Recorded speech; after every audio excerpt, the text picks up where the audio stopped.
জায়েজ।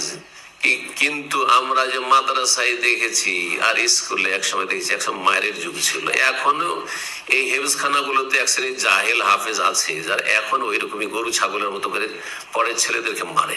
তাই না, জায়েজ জায়েজ নয় এভাবে। তো এদের তরবিয়ত করা উচিত, এদেরকে একটু ট্রেনিং, যে টিচার ট্রেনিং হয়, টিচার ট্রেনিং ছাড়া এদেরকে পড়াইতে দেওয়া উচিত নয় আসলে। কারণ এরা অনেক সীমা লঙ্ঘন করে ফেলছে, অনেক সময় জুলম অত্যাচার করে ফেলছে সব জালেম গুলো, জালেম আর জাহিল তারা। আল্লাহ হেদায়েত করবে দেখি। তো এই জন্য অনেক ভাইয়েরাই আছে যারা হেফজখানে দিতে ভয় পায়। আমি নিজে ব্যক্তিগত কথা বলছি, আলহামদুলিল্লাহ যে আমাকে দেশে হেফজখানে দিতে হয়নি ছেলে মেয়েদেরকে। সৌদি আরবের পরিবেশে বিনা মারে কেমন করে হাফেজ করতে হয় এটা আমরা আলহামদুলিল্লাহ এখানে দেখলাম। তো বিনা মারেও হাফেজ হইতে পারে, হেফজ মায়ের ছাড়া হবে না, এটি জাহেলদের কথা, মূর্খদের কথা, জাহেল মোল্লাদের কথা, হাফেজদের কথা। জি।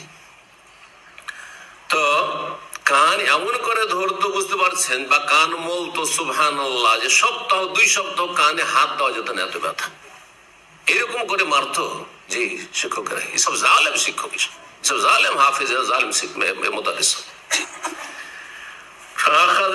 আমার কান ধরলেন, আর কান ধরে, কান ধরা আদব শেখানোর জন্য, কিন্তু শাস্তি দেওয়ার জন্য নয়।